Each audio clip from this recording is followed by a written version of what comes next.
Welcome to Through the HurriKane. I'm your host, Kathleen Kane. Well, hurricane season is upon us. And in that light, we've compiled all of our favorite clips from the past storms. And not just the storms, but the unbreakable human spirit and the hope and the resilience that followed. I hope you enjoy the episode.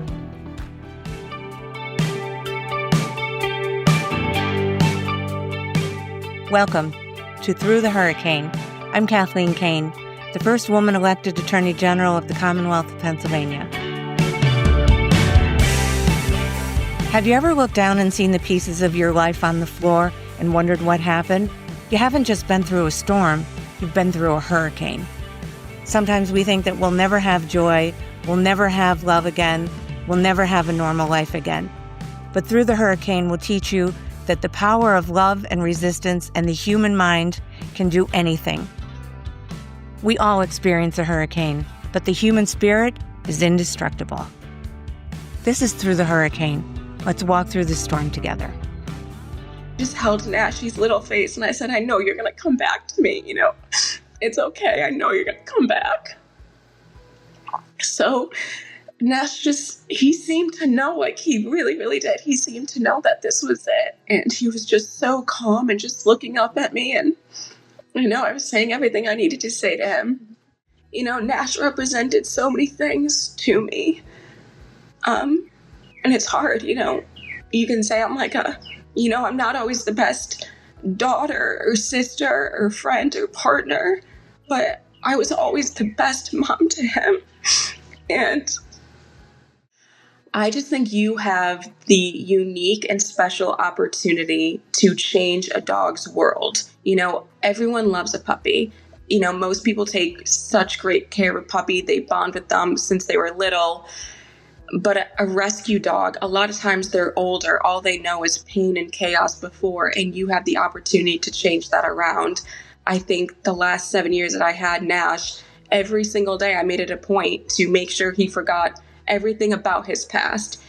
Taking care of him and loving him was the greatest joy and responsibility of my life. So, find something you do because you excel at something you love. And it's a long life if you don't love your job. Yeah, I would imagine. We have no choice but to work. I would imagine. Right. So are you moving up the ladder at Merrill? I am. Pretty quickly. How are you doing that? By continuing to meet people, hear their stories, help them. I love helping people. And you grow your business by how many people you have. And I would work endlessly to, Saturdays, evenings. So the more it's a numbers game, the more people you meet, the more money you manage, the more successful you are. So I worked to improve, I got my CFP and designations that I thought would help me be more knowledgeable. SEMA designation, another designation to fill that void of education that I needed. And, I will say there's humbling times, hurricanes within our industry. I don't have to, for the investors out there, but, the crash of '87, when the day after my birthday, the market dropped 20% in a day. I lived through the internet bubble of 90, 91, 92. 99, 2000, 2001, when 9/11 occurred. That was a horrible period. And 5 years later, the financial crisis. My industry is filled with crisis. Yeah. We do financial planning. We set goals for clients. And I think that's the other part that I've learned in this growth phase of my life. Goal settings are really important. If you don't know where you're going, any road will get you there. I focus a lot on helping people understand. You wake up in the morning, you tell yourself a few things you're grateful for, but how did I learn all this? I didn't know any of that. I learned from other people. Yeah. The one thing I really struck me with people about what my story was is they were never saying, oh, come on, what happened? Or tell me this little legal thing. Nobody cared. They wanted to know how you got through it. And they always just remembered how you handled it. Yeah. And I think that's because I'll they tell need you that. The story I know you and I talked about that you loved. But goal setting, don't forget goal setting. And sometimes we have goals that take us a long time. I now have 16 grandchildren, and I think about what What do I want them to know? What's important in life? Education's important. Although I didn't get my college degree, I made certain my kids got the best education. You know, they all got their college degrees, and I actually served on Keystone College's board for 11 years. So here's my favorite story. Yeah. Here's my favorite story of this whole podcast. Now, we've been listening to how you came from humble beginnings. Your work ethic is very important. Goals are very important. You had to drop out of college because, you know, joyfully you had your first child. You worked all these different jobs, trying to find your purpose in life, trying to find your passion in life. Did you find it? Geez, maybe I should be crying. You're going, maybe now it's time to get the tissues out. But you're going, you know, you're living through your life. You're living through your 30s. You're living through your 40s, right? I did serve on Keystone's college board, and I learned about what's on the other side, you know, building a college, building an education, the challenges it faces. I'm happy to say how well they're on the road to recovery now, but colleges have bumps in the road, and I was on the board, and I'll never forget Ned Beam coming to me after 9 years on the board, and he asked me to be the chairman of his board. And although I hid behind the fact that I didn't have my college degree, I was embarrassed. You know, I mean, I always said I attended college, but I told Ned, I feel I have to tell you, I don't have my degree. You know, you want me to lead your college and be your chairman, but I don't even have a college degree. How hard was that? It was very to get hard. out? Oh my God. It was devastating for me, but it was the right thing to do. Sure. And I always say, no matter how tough things are, my wife lives by that motto, you know, always do the right thing.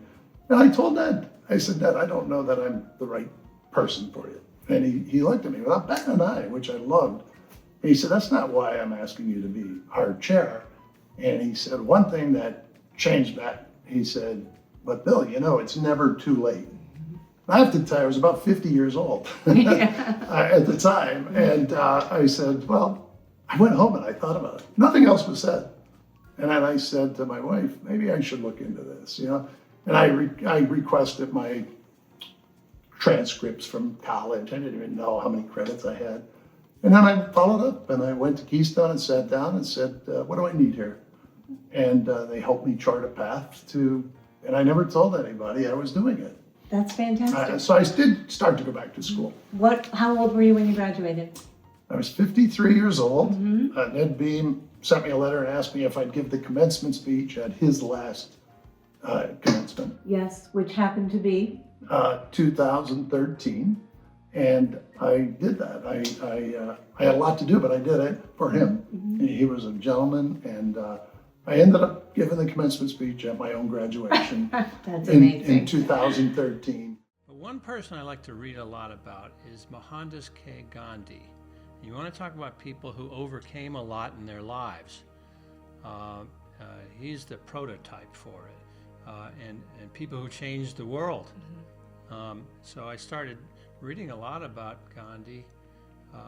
Mohandas K. Gandhi was his name. He came to be known as Mahatma Gandhi, and Mahatma was an honorific term that the Indians called him, which means great soul. How about that? Yes, and his name was changed by who changed his name actually? It was really just a nickname. Oh, really? Yeah, but he was absolutely committed to nonviolence, and so civil disobedience was what he called satyagraha. And it was interesting because civil disobedience, you know, one of the themes that I like to talk about is the intertwinedness of American history and this part of Indian history, because civil disobedience was the name of an essay that had been written by Henry David Thoreau, the guy who wrote Walden Pond. Right.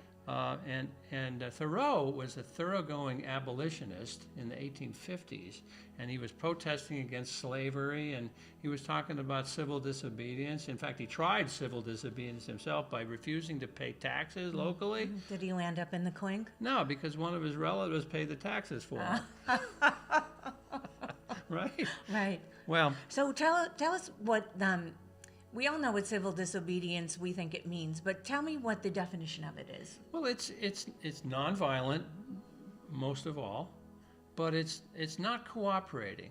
And Gandhi's idea was the problem with the British Raj over India. The Raj means the dominion over India. The problem with that was that the Indians were going along with it because the British had this veneer of politeness over top, and they also, as we talked about, were separating, dividing, and conquering. So the Indians were kind of going along with that. And Gandhi realized we've got to break the Indians of that bad habit if we're ever going to achieve Indian national state. Yeah. And I love the way you said that. Breaking people of that bad habit of just going along with it, because then it becomes the new normal. Right.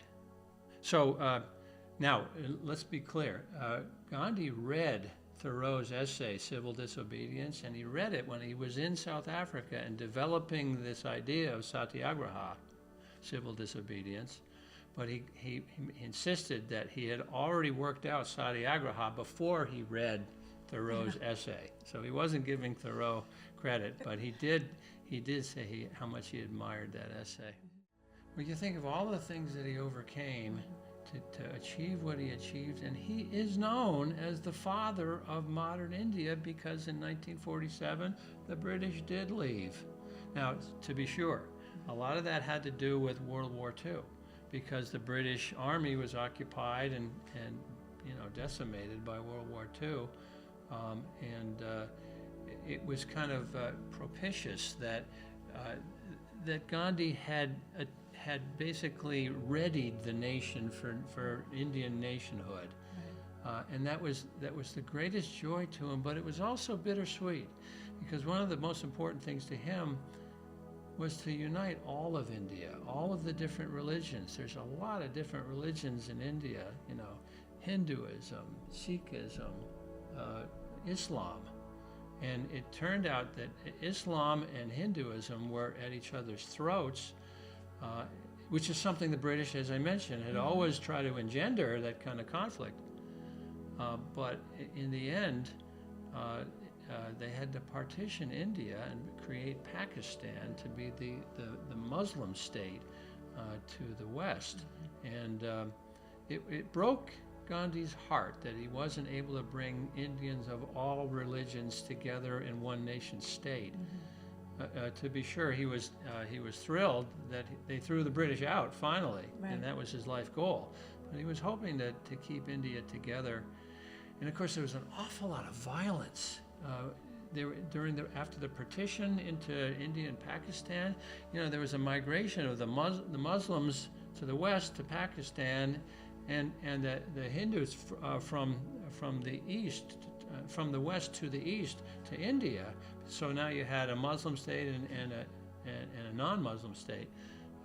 The violence was horrific. Any kind of restraint that people had exhibited up to then, they just forgot it and they let loose.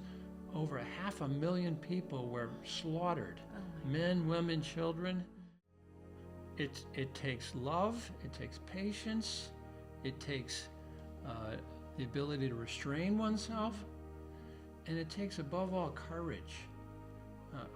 I was fortunate to serve in the Congress with Congressman John Lewis, who was at the head of the march in 1965 in Selma, Alabama, when the Alabama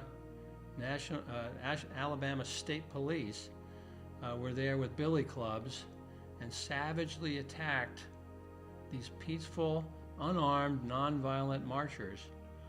And you can see the video. John Lewis was wearing a long white raincoat, and he goes flying when they hit him. He told me he had 50 stitches in his head. They could have killed him. Sure. But the bravery to do something like that. Right. John Lewis was engaging in Gandhi's nonviolent. And then what John Lewis did after protesting. that. I mean, that would give you every reason in the world to say, I despise this government. I want nothing to do with it. But instead, he walked into it and said, here I am. I'm going to make it better. I'm not going to hate it. I'm going to become a part of it and make it better. Right? Yeah, so I'm not an expert on Gandhi or Martin Luther King or Indian history or Black history, but I think it's fascinating that Gandhi got so much from America, and Gandhi gave so much. You know, you're right. And honestly, I was gifted joy later in life. I'm living my happiest life now. My husband even said this morning, he said, it breaks my heart to know all the things that you went through, but they led you to me. And so to me, it's like, could it all have been worth it to know that I ended up, my later years with, a wonderful man and wonderful children who are, doing so well. And it's just, it's interesting the progression of life and where it takes us. Sometimes, those reinventions can lead us to our best personal and professional situations. In June of 2000, so we had been to Philadelphia for this brand new treatment. We told her we were going to a new hospital, which is very scary. Her old hospital was very comfortable. She knew everybody. So we said they have brand new things they haven't tried on other kids. And that was the absolute truth. We got her excited to come, and we brought her older brother, and we were going to do sightseeing. And she came here in November of 1999. She was going on 4, and she was fortunate to participate in this clinical trial. She was the second child to receive it, actually. And it was a targeted therapy, which was really just like a sort of a pipe dream back then. But this was an actual targeted therapy, meaning the tumor kind of soaks it up, and without the rest of your body soaking up this treatment. Oh, okay. And it worked dramatically for her. She had cancer, as low as her ankle and as high as like her clavicle. She was in a lot of pain. She came out of the hospital pain-free, off pain medicine. She knew it worked. She told us it worked. So it was a big inspiration, I think, to her, even though she was so young, to suddenly feel better after feeling, really poorly for a while. And it was right after that she started talking about having a lemonade stand. And it was January, and we're in Hartford, Connecticut, so probably similar weather maybe to what it's like here in wherever we are, far up in Pennsylvania. And I kept putting her off. And, we had the other kids. When it gets warmer, when you feel better. Finally, in June of 2000, she said, we still haven't had my lemonade stand. And I said, what do you want to buy so badly that you need to have a lemonade stand? And she said, I'm not keeping the money. I'm giving it to my doctor so they can help kids the way they helped me. Oh, my God. And I thought it was amazing. So this was 2000. Kids were not having lemonade stands for charity, that I had ever heard of, and I don't think she had ever heard of. This was an innovative idea, really. Right. And I think that's part of why it took off. And of course I was proud. I was surprised because she had been talking about the stand for months and had never mentioned she was donating the money. And held you to it, that you were having it. Yeah, well, she said, now it's getting hot out, and we still haven't had the stand. So I said, let's do it this weekend. After we knew what it was for, she set up that weekend. I told my sister to come by because she had 4 kids at the time, and I thought, no one's going to come. It's a lemonade stand. Right. So at least she'll have her cousins here. We'll have like a little fun, party together. And as I was hanging up with her, she said, sure, I'll come by. I said, oh, by the way, she's giving the money to the hospital. And she said, oh, you're kidding me. And I said, no, only Alex will think she can cure cancer with a lemonade stand. And in fact, I told her, you're going to raise $5 or $10. Right. And she said, I don't care, I'll do it anyway. So my sister called the newspaper, and they printed a little story about it. And that day was, there are a lot of things that are a blur because it was a long time ago, and life was so busy with everything. But that day is so clear still in my head because it was incredible to see not just people we knew, who we knew would probably show up for her, but people who didn't know us showed up, and they were donating what they had. Someone brought like a huge bucket of change and said they had been saving for 15 years and they didn't know for what. And they wanted her to have it. Another gentleman came. He was an older man. He was probably my age now. No, he was older. He was quite, shuffling, older, elderly man.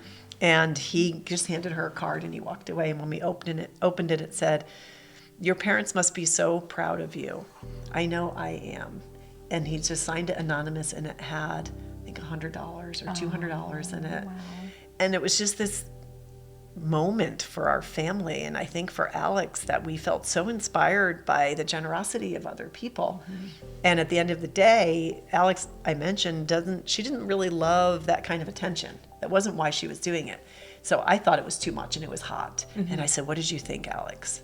And she said, it was the best thing that ever happened to me. Oh, wow. She raised over $2,000. By 2004, she had had 3 of her best years of living in terms of how she felt, and she got stronger and stronger. But the treatment she was on had stopped working. And now from 2003 stand, in which she was sick at that stand, till beginning of 2004, it was really, really hard. It was getting harder to find things to treat her with. Her cancer had metastasized to her lung and her liver, and we were told, years before that, once it got to those places, there was really no turning back. There wasn't a lot that could be done. And we were not talking about Lemonade. She had already raised $100,000 through these stories, and people were sending money. It was amazing. We would get letters that said, to the Lemonade girl in Pennsylvania, and they would arrive at our house. Oh, wow. And in that time frame, she also really set the vision for, I guess, what would become her legacy, because we had raised about $40,000. And I say we were the helpers behind the scenes, and her brothers helped. And one day she had some checks that came in the mail, and she said, what are we doing with all this money? And I said, Alex, you know what we're doing? We're giving it to the hospital. And she said, no, what are they doing with it? Oh, wow. And I said very proudly, well, they're using it to research neuroblastoma, which was her cancer. And she started shaking her head. And I said, what's the matter? She said, that is so selfish. Oh. We should be giving money to all hospitals for all kids. And I remember she was like 6.5. I remember like getting a lump in my throat and not being able to speak, because I felt like such a small person. That Alex, who's 6 and has seen the same things I've seen, she's been in all the same places I've been in the hospital. She had to remind me that pediatric cancer is all bad. It's not about whether your child has neuroblastoma or leukemia or a brain tumor. And we should be funding for all kids so that all kids have the chance to be cured. Early 2004, she was very sick. And we didn't know how long she had. And her stand was always in June, and we weren't talking about Lemonade. And she had a request for an interview, and she agreed to do it. She was on the phone. It was for a magazine. And I heard her tell them she was going to try to raise $1 million. Oh, my God. And I was really worried, because I thought, this incredible thing, she's already raised over $100,000. She can't raise $1 million, and now she's going to be disappointed. Yeah. It was like that idea that like her last wish wouldn't possibly be fulfilled. You know, we couldn't just pick up and go to Hawaii if that's what she wanted, right? But she wanted to raise $1 million. But when we asked her how she planned to do that, she said, if everyone has lemonade stands or gives to lemonade stands, I think we can do it, and you can't argue with that. So she's an amazing businesswoman. She really was. So her and her dad got to work, and still I wasn't thinking cancer. I understand so much more now, but I didn't really know very many people who had cancer at that point in my life. I was very fortunate for that, and I certainly didn't know very many children who had cancer or tumors, really. And that young. So we just thought, okay, well, she's got something growing, and they'll just, take it out. And then they told us they were putting us on the oncology floor. Oh, boy. And I said, what? Why? That's not where we belong. Yeah. Why are we going to the cancer floor? And that's when it was actually a nurse who, we were in the room, and I said, I understand why we're here. And that's when I learned how amazing nurses are. Mm-hmm. And she talked me through why we were there. Oh, boy. And then I realized that we were talking about cancer, not just a growth on her spine. Right, exactly. That would be taken out, she would be fine, life would go on. Yes. Right? And now all of a sudden, and you're right, thank God for nurses. So she was about 4 at this point. She was a little bit of everything. It's very hard to describe her. When she was having a good day, she was so much fun. Mm-hmm. And she liked to do, probably not surprisingly, a lot of the same things I like to do. We spent so much time together. So we would read together on a quieter day. Mm-hmm. I would read to her. We read all the Little House on the Prairie books. Oh, wow. together. But with her brother, she could get a little rowdier depending on the brother, where they might like have a little dance party or be out in the backyard. And, you know, she couldn't really walk. She was paralyzed from the first surgery. So she had worked really hard to be able to, like, she would play goalie on her knees in the backyard and to be able to manage to get around. But when she was up for it and she was strong, she would want to do those sorts of things. When she was having a tougher day, she would sit on the couch and maybe watch TV or play spider solitaire. She was pretty quiet. I mean, most of my kids were as younger children, and she didn't particularly like that kind of attention. She didn't like people sort of falling all over her. Yeah. I don't know if it made her uncomfortable or she was a little shy, so it made her uncomfortable. She liked the kind of attention where you could sit down and talk and have fun and play with her, Right. or do an activity with her, but she didn't want to be the center of attention. And a lot of people think she did, and that she was sort of this, you know, like loud, outgoing lemonade person. But at her lemonade stand, she was in charge, but she was very quietly in charge. Yeah. I saw the video of Alex at the lemonade stand, and I saw the video of her with Oprah, which I play in my mind over and over. But at the lemonade stand, she didn't look like she was a loud child. You can get that just from looking at her. She has this sweet face, and she kind of, you could tell that she's more introspective, you know, quiet. But inside, it's like, this is what my goal is. I don't need to shout it to the whole world. Right. I'm going to get it done, and I'm going to be me. And you could see that in her face in that video. Yeah, she was very, you know, she passed when she was 8, and I feel like she was still a little kid, and she liked Pokemon, and, you know, she wanted to see the Pokemon movie as soon as it came out, and, you know, she liked a lot of the things. She loved American Idol, and she really liked fashion and going shopping and accessorizing. She really liked I love accessorizing. that. I know. She did not get it from me. I'm trying. I don't accessorize either. I'm trying as well. But she had this other facet to her that was very sensitive and introspective and taking in everything around her, but also just very committed to being herself. And, you know, I always tell this funny story because, you know, my husband is a big teaser, and, you know, sometimes I want to have a really good comeback, but I can't always. I'm not as quick as him. Occasionally it happens, but she always did. Oh, really? And there was one day where I was pregnant with our youngest, and she was 7 at the time, and going on 7. And somebody sent us a swing. He's 5 years younger, so we had sort of decided we were giving away all our baby stuff. So my sister-in-law sent me their baby swing, and, you know, it just came in a box, no instructions, and it was disassembled. And he spent quite a long time trying to put it together. And he came downstairs and he was like, I can't put that thing together. Like, this is ridiculous, very frustrated. And she had been watching him. And then, you know, we're downstairs, I think she's upstairs in her room playing, and we go up there, I don't know, maybe 45 minutes later, and the swing is put together. No. She's on her knees, and she says, and, you know, Jay was like, Alex, you know, and she was like, you gave up. You shouldn't give up when something's important. She's like, I just need a screwdriver. Oh, my God. That's amazing. A lot of family, a lot of friends, a lot of tears. Yeah, a lot of hurt people, a lot of whys. My grandmother, who's my heart, she was very, very upset. Like, very, very, very upset. And that's why I'm getting upset now, because it's more of, I got more upset because my family was so hurt. And they had a hard time with me not being home. And I have a younger sister, and she couldn't even come visit me because it was very, very hard. To see it like that, right? Life is tough, and so much happens every day, and you muddle through it. And like I'm kind of in some ways happy that someone didn't have to experience and go through, because you know what it's like, and that people died someone died not having to experience the tragedies that just everybody goes through. Right. So that's how. I do wake up like that, and I try and find the best in everything. It just comes naturally to me. But I know it doesn't come naturally to a lot of people. And I think what my goal was with this podcast was to help give the people who it does not come naturally to a way to find it and a way to find hope and a way to get through that struggle and then find other things. And, you know, our other guests, I think, have certainly proved that. I mean, they had a purpose after the death of their child, and that purpose is what helped them through all of it. So Yeah.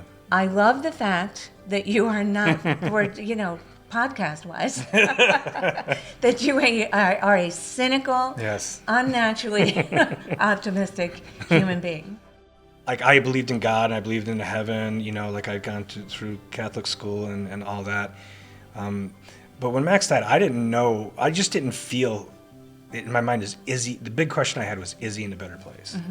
And that tore me like for about 3 years. Like, I remember talking to one of my friends, his dad's a Jesuit teacher and things like that. And I remember talking to him, like, you know, he was just coming over, and I'm like, I just want to know and feel Max is in a better place. Like, I logically, like, have learned that there's a heaven and good people go there and he's innocent, and I think that, but I don't feel it. You don't feel it, and, right. and that was a void. Right. And that was the grieving part. But I think, you know, what happened was kind of a little bit, I guess, looking back, a transformation of my perspective on that. And, you know, because when you think, it's like, well, why did it happen? How did it happen? You know, like, was it the Tylenol? I remember at the time there was like a Tylenol thing. I was like, So you didn't know for months No, what months, happened to yeah. Max, and you were worried about Nate yeah, then I mean, too, right? right? Yeah, I mean, literally. So, like, going back to, you know, after seeing Nate, I mean, the rest of that day was like, I remember being driven to the hospital by a policeman, and just I was bawling, like, just like hysterical on the whole ride there. Takes me into the emergency room where my wife at the time is, and my brother and me, and they're like trying to revive Max, and like they were going on, and I could just, like, I was looking at Max, and like I could just tell, like, he's dead, you know, like, and they're, you know, you're praying, we're saying, you know, our fathers and things like that, and then I remember just saying, Doc, I mean, like, you know, I know you're trying to, but like I can, you know, I think it's done. And first you have to find, you know, like, what is your why? You know, why go forward? And you had a clear why, and we had Nate and another boy to take care of, right? You can't just give up. So I mean, I think the most significant thing that happened to me was when I was with Jacob, you know, when he was just an infant at the time, and I had been thinking about, you know, Max and kind of sobbing, like, as I'm rocking little Jacob in the middle of the night, like when he woke up, you know, I was just kind of tearing up and just thinking about, like, is he in a good place and this and that. And then, you know, Jacob's hand was just started rubbing my face, like, out of nowhere. And it was like, Dad, I'm in a better place. And, you know, that was probably, to me, the knowing. Big sign. That's a big sign. Yeah, I mean, it's, Yeah. sorry. That's not even a subtle emotional. sign. That's a pretty big one. Yeah, that was tough. Yeah. Yeah. Sorry. No, it's okay. I think we might have to take a break because I feel the same way.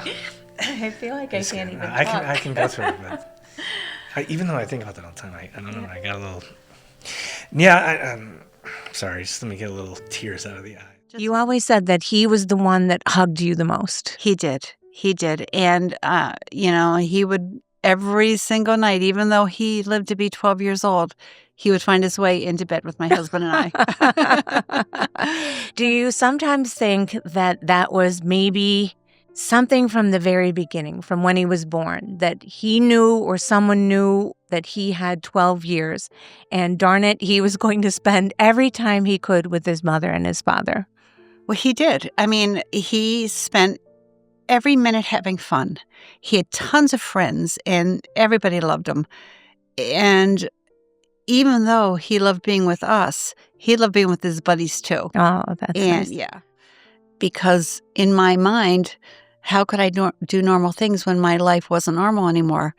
At the time, Casey and Kelly were both driving. So they would go to the grocery store, or go run errands, or do whatever had to be done. And then finally, there came a point where I thought, you know what, I have to do it. And I remember the first time walking to in a grocery store, and I walked in, and one of the people working there, it was actually happened to be the produce guy, saw me And he started crying, and I started crying. In the produce section. Yeah. And then after that, I just made myself move forward. You forced. This is a pretty thick book. You know, if I was to write this, it would probably be 10 pages. But you had the dedication and, of course, the love for your son and everything else to write this cookbook, but you also then put it out into the public so that other people could get inspiration from that. Is that right? Cody died on April the 7th. And on May the 7th, I invited all of his friends to come for dinner because I never wanted them to feel uncomfortable coming to the house that they spent so much time at. And it was around the time they were all graduating from college, and about 50 of them came. That's exactly how Cody died as well. He went out to help someone else. And it was an unfortunate accident. You were the Attorney General at the time. I was. I remember it happening. I got a call as well, and I remember them saying the last name, and I don't know why, because, you know, I know Joseph and Cody. I don't know why I immediately knew it was Cody. Same thing. I thought, I know it's Cody. Yeah, and he when he was about 7, Joseph was about 10. I'm sure in your family it's the same as ours. You're out there to get better and better, and try and remember the plays, understand the concepts, understand the schemes of the offense, and it's there's more to it, but Exhilarating. yeah, it is. So you're graduating high school, and how'd you get into Syracuse? My head coach, again, Hugo Bolin, 38 years there. I was his only Division I scholarship athlete in football, I believe. And he thought that I had the opportunity to play in Division I. So he sent out 100 tapes. Rusty Jones, wasn't that a car? That's what I was going to say. Right? Well, there was a guy, Rusty Jones, from New Hampshire, who was a weight coach at the University of Michigan, the Wolverines, Bo Schembechler.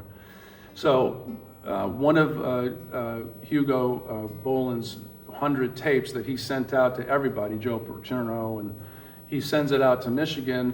They have 2 alumni in Boston in the financial market. They come up and watch a Friday night game, and they say, hey, this kid's good enough to get a visit. At that point, I had no offers on the table. But because Bo Schembechler flew me out, and he actually shook my hand on Sunday and basically said, have a good life, because I was only 208 pounds. Hope you enjoyed yourself, Paul. Enjoy your trip home, wow. But the fact of the matter is, Michigan looked at this kid from New Hampshire.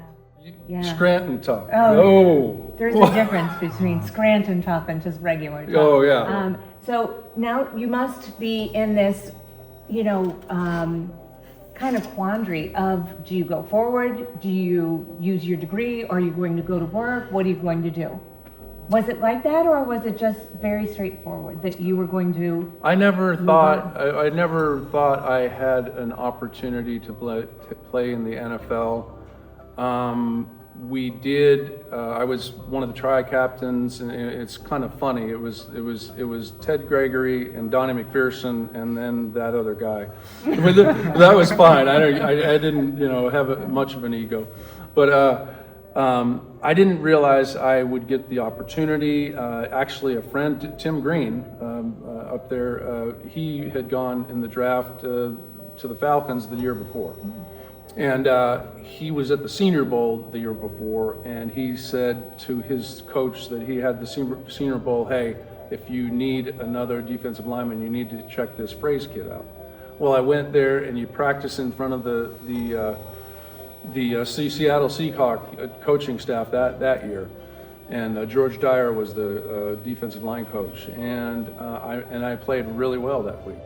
And then Donnie McPherson, the Rico, he should have won the Heisman Trophy that year. I don't know if you remember. Came in second, right? He came in second behind Tim Brown, but Donnie was more integral to our team than Tim was to Notre Dame, and. Donnie, if he had been at Notre Dame, he would have hands down. But anyway, the Rico Japan Bowl, another senior all-star game, wanted Donnie so bad. They kept saying, Donnie, we want you, come on, for publicity. Donnie finally said, okay, if you want me, you have to take Paul Fraze, Pat Kelly, and Tim Vesling. And he never thought they were going to do that. That's a great friend. And they did it. Oh. And Donnie was like, okay, I'm going to Japan. But we had Lou Holtz as our coach there. Oh, wow. What an experience, and what an experience Japan or Tokyo was. It was just fascinating, and I had a really good game there too, against a blue chipper or whatever you called him. He was an All-American. I didn't even know it, and I ended up getting a sack or two. He might have just gave up a couple plays. I don't know, but I doubt it. I doubt it. Yeah. You can take credit where credit's due. Okay. Yes. So then what happens? I don't even have a phone at Syracuse. It's draft day. I know there's no chance I'm going to go and draft the first draft day. I didn't even think I was going to get drafted. And then second day of the draft, I had given Daryl Johnston and Cooper Gardner their phone number to my agent. And Daryl Johnston or Cooper came over at 7:30 in the morning, was banging on my sliding glass door. Frazee, get your butt up here! The Jets are on the phone. And Wow. I'm like, oh, okay. And I answer the phone. Hello, hey Paul, Mike Hickey here. How do you feel about being a New York Jet? And I'm like, great.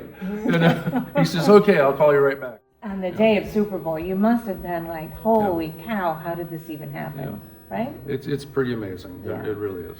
So. Now, was it back on the Jets that you received, and this is a peer award, peer voting, the Ed Block Courage Award. Yeah. And not just once, but an unprecedented second time as well? Yes.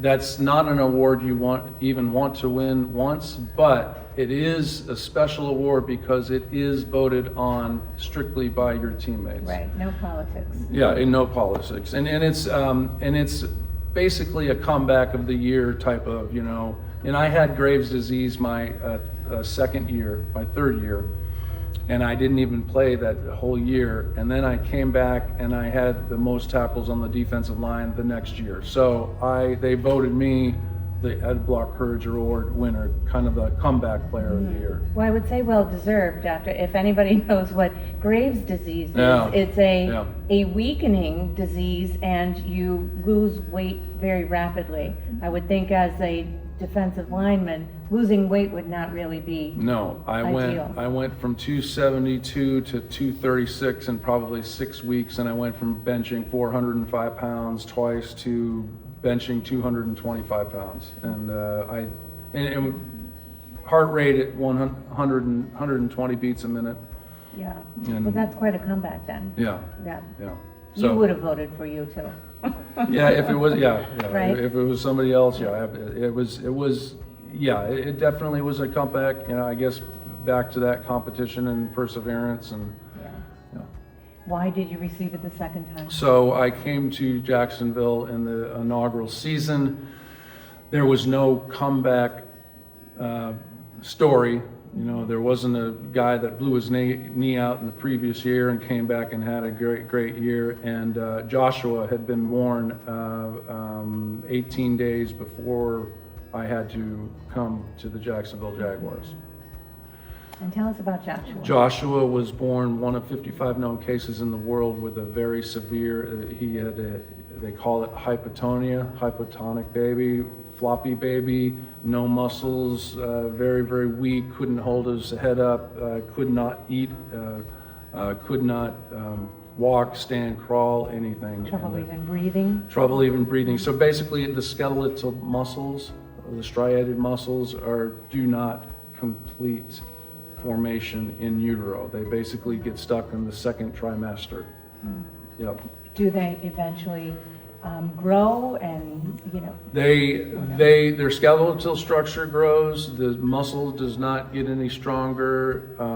They're as weak as infants at 5, 6, 8, 10, 12 years old. And at that time, there was very little known. He was, in one of 55 known cases, there was only 3 medical journals that we could find two were written in 1967 from a doctor in Manhattan. And we basically used our platform. You know, Allison was from New York, a lot of chutzpah, and I was just like, tell me how to keep my son alive. I'll do anything. What do we have to do? And Allison said they don't know, so we have to figure it out. So we started the foundation, and the Jaguars, or my teammates, voted me. And the Ed Block Courage Award sent it back and said, hey, he's already won. We need another candidate. And Mike Ryan, our head athletic trainer, said, you won't have one if you don't accept Paul Fraze from the Jacksonville Jaguars. Right. So that was very special, and but yeah, I think it's a 55-year award now, and Right. Yeah, and you're the only one that has received it twice, correct? right. Yeah. I mean, that tells you a lot.